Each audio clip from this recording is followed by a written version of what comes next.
Shalom, apa kabar semua teman-teman dalam Kristus Tuhan? Saya harap semuanya kita dalam keadaan yang sehat dan kita tetap dalam perlindungan Tuhan. Saya mengucap syukur diberikan kesempatan untuk membagikan renungan firman Tuhan kita pada hari ini untuk kita semuanya. Tema yang akan saya bawa adalah melayani bukan untuk diberkati. Kita fokus sebagai seorang murid. Bahwa di masa sukar ini kita banyak melihat orang semakin mencari sesuatu untuk memenuhi keinginan dirinya sendiri. Banyak orang yang mencari Tuhan semakin mencari Tuhan, yang kurang sungguh-sungguh mencari Tuhan semakin tidak sungguh-sungguh, justru semakin bertanya, Tuhan, mana bagian saya, mengapa Engkau tidak memelihara saya, dan lain sebagainya. Nah, dalam 2 Raja-Raja pasal yang kelima, ada beberapa tokoh yang akan kita bahas. Tentunya teman-teman semua tahu siapa itu Elia. Kemudian Elia memiliki seorang murid yang bernama Elisa, dan Elisa juga memiliki seorang bujang yang melayani bersama-sama dengan dia yang bernama Gehazi. Latar belakang dari cerita 2 Raja-Raja pasal yang kelima ini adalah seorang panglima Aram yang bernama Naaman. Naaman adalah seorang panglima Raja Aram yang dia badannya dipenuhi oleh kusta. Dan kemudian perlu kita tahu, Naaman juga menang atas bangsa Israel dalam peperangan melawan bangsa Israel. Naaman juga adalah seorang terpandang karena dia adalah seorang panglima dan menderita sakit kusta. Kemudian Naaman dia mendengar dari seorang bujang yang perempuan yang diambil dari Israel, diangkut dari Israel. Dia mendengar perempuan itu berkata, ada seorang nabi di Samaria, itu di Israel. Nah, mari kita baca firman Tuhan dalam 2 Raja-Raja pasal yang ke-5 mulai dari ayat yang ke-9. Kemudian datanglah Naaman dengan kudanya dan keretanya lalu berhenti di depan pintu rumah Elisa. Elisa menyuruh seorang suruhan kepadanya mengatakan, pergilah, mandi 7 kali dalam sungai Yordan, maka tubuhmu akan pulih kembali, sehingga engkau menjadi tahir. Tetapi pergilah Naaman dengan gusar sambil berkata, aku sangka bahwa setidak-tidaknya ia datang keluar dan berdiri memanggil nama Tuhan Allahnya, lalu menggerak-gerakkan tangannya di atas tempat penyakit itu, dan dengan demikian menyembuhkan penyakit kustaku. Bukankah Abana dan Parpar sungai-sungai Damsyik lebih baik dari segala sungai di Israel? Bukankah aku dapat mandi di sana dan menjadi tahir? Kemudian berpalinglah ia dan pergi dengan panas hati. Tetapi pegawai-pegawainya datang mendekat serta berkata padanya, Bapak, seandainya Nabi itu menyuruh perkara yang sukar kepadamu, bukankah Bapak akan melakukannya? Apalagi sekarang, ia hanya berkata padamu, mandilah dan engkau akan menjadi tahir. Maka turunlah ia membenamkan dirinya 7 kali dalam sungai Yordan, sesuai dengan perkataan abdi Allah itu. Lalu pulihlah tubuhnya menjadi seperti tubuh seorang anak, dan ia menjadi tahir. Kemudian kembalilah ia dengan seluruh pasukannya kepada abdi Allah itu. Naaman kembali kepada Elisa. Setelah sampai, tampillah ia ke depan Elisa dan berkata, sekarang aku tahu bahwa di seluruh bumi tidak ada Allah kecuali di Israel. Karena itu terimalah kiranya suatu pemberian dari hambamu ini. Perlu ingat bahwa Aram bukanlah bangsa yang menyembah Allah Israel, ya. Jadi Naaman menjadi percaya kepada mengakui keilahian Allah Israel.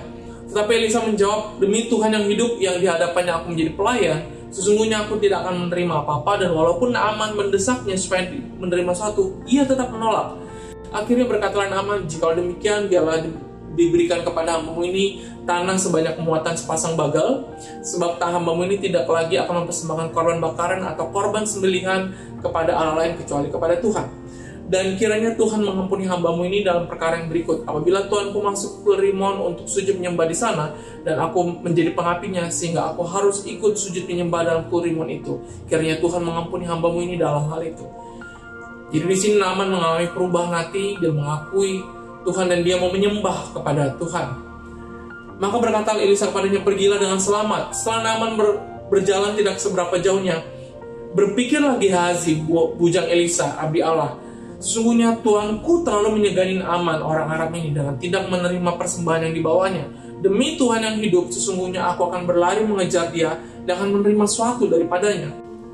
Lalu Gehazi mengejar Naaman dari belakang. Ketika Naaman melihat ada orang berlari-lari mengejarnya, turunlah ia dengan segera di atas kereta untuk mendapatkan dia dan berkata, selamat. Jawabnya, selamat. Tuanku Elisa menyuruh aku mengatakan, baru saja datang kepadaku 2 orang muda dari pegunungan Efraim dari antara rombongan Nabi. Baiklah, diberikan kepada mereka setalenta perak dan 2 potong pakaian. Jadi di sini Gehazi melakukan pekerjaannya. Naaman berkata, silakan ambillah 2 talenta. Naaman mendesak dia dan membungkus 2 talenta perak dalam 2 pundi-pundi dan 2 potong pakaian, lalu memberikannya kepada 2 bujangnya. Mereka ini mengangkut semuanya di depan Gehazi. Setelah mereka sampai ke bukit, disambut nyala dari tangan mereka, disimpannya di rumah, dan disuruhnya kedua orang itu pergi. Maka pergilah mereka. Baru saja Gehazi masuk dan tampil ke depan tuannya, maksudnya Elisa. Berkata Elisa kepadanya, dari mana Gehazi? Jawabnya, hambamu ini tidak pergi kemana-mana. Tetapi kata Elisa kepadanya, bukankah hatiku ikut pergi ketika orang itu turun dari atas keretanya mendapatkan engkau? Maka sekarang engkau telah menerima perak, dan dengan itu dapat memperoleh kebun zaitun, kebun anggur, kambing domba, lembu sapi, budak laki-laki dan budak perempuan. Tetapi penyakit kusta Naaman akan melekat kepadamu dan kepada anak cucumu untuk selama-lamanya. Maka keluarlah Gehazi dari depannya dengan kena kusta putih seperti salju. Nah, apa yang kita belajar daripada Gehazi? Gehazi yang seorang bujang dari Elisa. Bujang yang berarti hamba dari seseorang yang mengikuti kemana saja tuannya pergi dan melakukan apa saja yang disuruh oleh tuannya. Gehazi juga bersama-sama dengan Elisa untuk waktu yang cukup lama. Teman-teman boleh membaca daripada pasal 4 kisah perempuan Sunem di situ. Jadi di situ boleh kita lihat bahwa Gehazi mengikuti Elisa dengan cukup lama. Bahkan di pasal 8 setelah perempuan Sunem itu pergi selama 7 tahun mengungsi karena kelaparan, Gehazi masih ada. Jadi Gehazi tinggal cukup lama dengan Elisa. Gehazi juga mengenal dengan baik pelayanan dan karakter dari tuannya. Gehazi melayani bersama Elisa bertahun-tahun dan berakhir dengan mendapat sakit kusta seumur hidupnya. Gehazi juga memiliki hati yang tamak, dia rakus. Gehazi memiliki motivasi yang salah dalam melayani. Dia memikirkan berkat materi. Dan Gehazi juga gagal dalam proses pemuridan.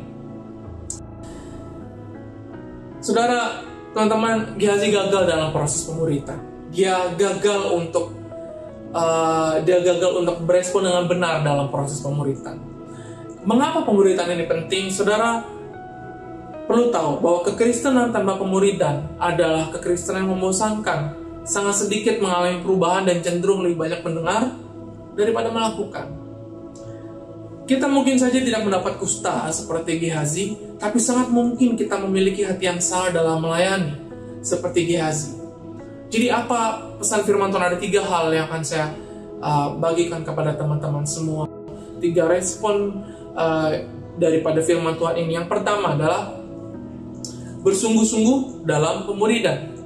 Pemuridan itu adalah suatu proses yang melibatkan tubuh, jiwa, dan roh. Dalam Yohanes 13 ayat 14-15, Tuhan Yesus berkata, jikalau aku, kata Tuhan Yesus, aku membasuh kakimu, aku yang adalah Tuhan dan gurumu, maka kamu pun wajib saling membasuh kakimu. Sebab aku telah memberikan satu teladan kepada kamu yang supaya kamu juga berbuat sama seperti yang telah kuperbuat padamu. Jadi Yesus menunjukkan satu teladan, dan Yesus mau untuk murid-muridnya meniru secara utuh, meniru teladan daripada Yesus. Walaupun kita tahu pada akhirnya salah satu orang dari ke-12 murid Tuhan Yesus akhirnya dia imannya kandas, tapi apa yang Tuhan, kita lihat yang 11 yang lain, mereka berhasil untuk mengikuti teladan Tuhan Yesus. Jadi pemuridan ini berbicara proses yang secara utuh melibatkan tubuh, jiwa, dan roh. Modal utama dalam pemuridan adalah rendah hati. Mengapa? Karena firman Tuhan berkata begini dalam Mazmur 25 ayat 9. Ia membimbing orang-orang yang rendah hati menurut hukum, dan ia mengajarkan jalannya kepada orang-orang yang rendah hati. Gehazi tidak mungkin tidak mengetahui segala Mazmur, karena mereka hidup jauh setelah Daud meninggal. Dan Gehazi, dan ada pada mereka juga kumpulan-kumpulan Amsal Salomo. Jadi Gehazi tentu mengetahui. Saya yakin juga Elisa pasti mengajar Gehazi. Jadi modal utama dalam pemuridan adalah rendah hati. Gehazi gagal dalam pemuridan karena satunya adalah dia tidak memiliki kerendahan hati untuk belajar. Dia tidak memiliki kerendahan hati untuk meneladani apa yang tuannya lakukan. Hal yang kedua, mengenal dan dikenang Tuhan atau mendapatkan perkenanan Tuhan itu lebih penting daripada berkat. Gehazi kehilangan identitas diri sebagai seorang yang melayani Tuhan dengan berorientasi kepada berkat materi. Saya tidak mengecam mengenai khotbah Injil berkat, bukan. Tapi apabila kita melayani karena untuk mengejar berkat, maka orientasi pelayanan kita menjadi salah. Karena orientasi pelayanan kita bukan lagi kepada pemberi berkat itu, bukan lagi kepada yang memberi tugas misi itu, tetapi kepada apa yang akan saya dapat. Apa yang akan saya dapat. Apabila kita memiliki motivasi hati yang salah untuk selalu berpikir, apa untungnya untuk saya pergi persekutuan, apa untungnya untuk saya pergi melayani, maka kita akan mulai berhitung-hitung dengan Tuhan. Padahal firman Tuhan bilang, hitunglah berkatmu. Kalau kita hitung berkat Tuhan, semuanya kita tidak dapat menghitung semuanya. Jadi apabila kita memiliki respon hati yang salah seperti Gehazi yang mengukur, saya harus dapatkan berkat. Ini ada orang tengah mau bagi berkat, kenapa tidak saya ambil? Apa yang dilakukan Elisa sangat luar biasa karena dia tahu Tuhan tidak memerintahkannya demikian untuk mengambil persembahan daripada Naaman. Amsal 28 ayat 22 berkata seperti ini, orang yang kikir tergesa-gesa mengejar harta dan tidak mengetahui bahwa ia akan mengalami kekurangan. Gehazi tentu mengetahui Amsal Salomo. Dia mengejar harta begitu cepat dan akhirnya dia mengalami kekurangan. Ingin berkat tidak sama dengan ingin menjadi berkat. Kita boleh saja menjadi orang Kristen yang ingin berkat. Tapi belum tentu kita menjadi orang Kristen yang menjadi berkat. Saudara dan saya, kita pilih hari ini. Apakah kita mau berkat saja atau kita ingin menjadi berkat? Tuhan memang katakan untuk kita diberkati Tuhan, bahkan hidup dalam kelimpahan. Tapi hidup dalam kelimpahan ini bukan ukuran manusia, tapi hidup dalam kelimpahan ukuran Tuhan, bukan manusia. Nah, yang ketiga, ambil segera kesempatan. Apabila ada kesempatan untuk bertobat, ambil segera apabila ada kesempatan untuk bertobat. Satu hal saja yang Gehazi perlu lakukan apabila ditegur oleh Elisa, namun dia gagal dalam hal itu. Dalam ayat yang ke-25 dikatakan, baru saja Gehazi masuk dan tampil ke depan tuannya, lalu Elisa bilang, dari mana Gehazi? Oh, tidak dari mana-mana.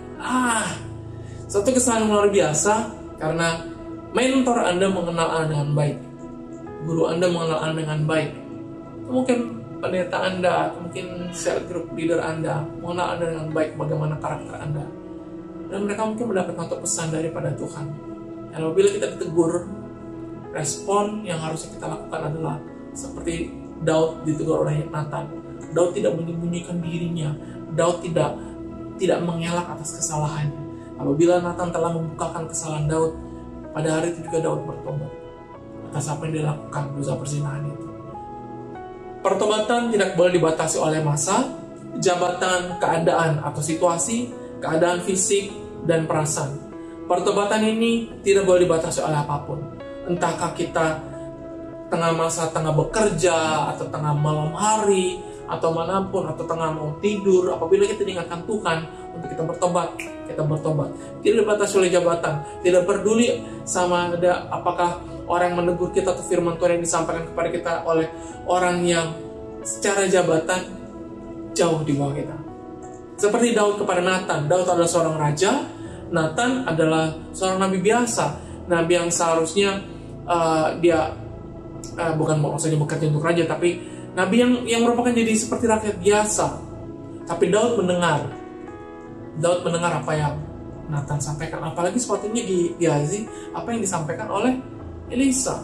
Dia sepatutnya tidak mengelak, dia seharusnya tidak berbohong. Pertobatan juga tidak boleh dibatasi oleh keadaan atau situasi.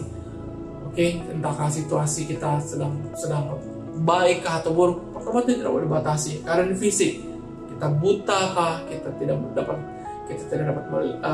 berbicara kah, atau kita sedang sakit, Apabila firman Tuhan itu datang, ya kita dapat bertobat. Amin. Dan perasaan swing mood. Nah, pertobatan itu bukan karena saya sedang mau bertobat, bukan. Pertobatan itu adalah karena kita mau mengenal pribadinya, kita mau ikut Tuhan Yesus. Jadi, apakah pesan kita pada hari ini? Fokus seorang murid. Firman Tuhan dalam 1 Timotius 2:4, saya ambil dari terjemahan bahasa Indonesia sehari-hari. Seorang prajurit yang sedang tugas tidak akan menyibukkan dirinya dengan urusan-urusannya sendiri, sebab ia ingin menyenangkan hati panglimanya. Dan lagi, usahakanlah dahulu supaya Allah memerintah atas hidupmu, dan lakukanlah kehendaknya, maka semua yang lain akan diberikan Allah juga kepadamu.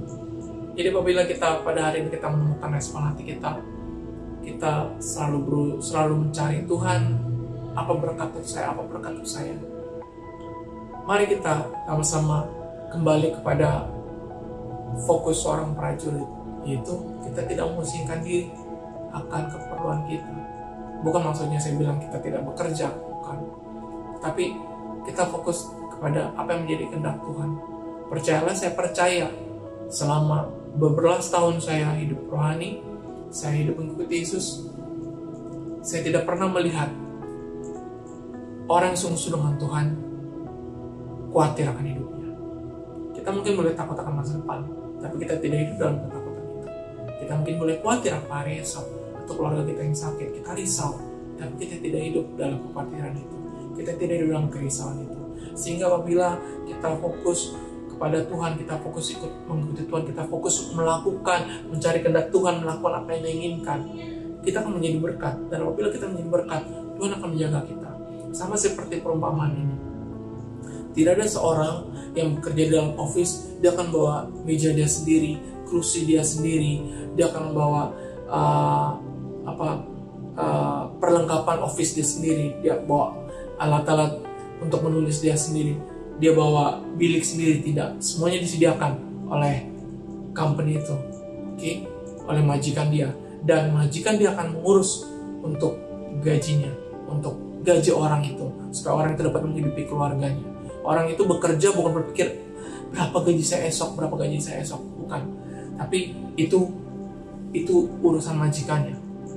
Majikanlah yang tahu, saya akan menggaji kamu, dan kamu tidak perlu khawatir, kamu hanya harus perlu bekerja memberikan terbaik. Demikian juga kita dalam kehidupan rohani, kita fokus pada Tuhan, dan biar Tuhan urus semuanya yang lain. Mari kita berdoa. Bapa kami di surga, Bapa kami berterima kasih Tuhan atas kasih karunia-Mu Tuhan dalam kehidupan kami. Kami mendengar pada hari ini Tuhan, untuk kami kembali kepada fokus untuk menjadi berkat, melayani pribadi-Mu Tuhan, bukan untuk diberkati, bukan untuk selalu meminta.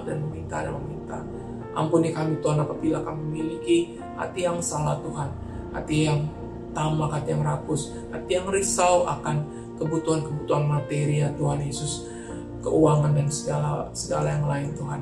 Tapi ajar kami untuk selalu bersyukur, untuk memiliki hati yang tenang, tahu bahwa Allah kami yang menjaga kami dan akan mencukupkan segala yang kami perlu Tuhan. Kami mau mencari kerajaan-Mu Tuhan, dan kami mau tetap setia dalam melayani Engkau. Terima kasih Tuhan Yesus Kristus. Kami mengucap syukur untuk renungan kami pada hari ini. Dalam nama Tuhan Yesus Kristus kami berdoa. Amin. Terima kasih saudara-saudara. Kita berjumpa lagi dalam renungan firman Tuhan yang berikutnya. Saya Tama dan Immanuel. Tuhan Yesus menyertai kita dan Tuhan Yesus memberkati kita. Shalom.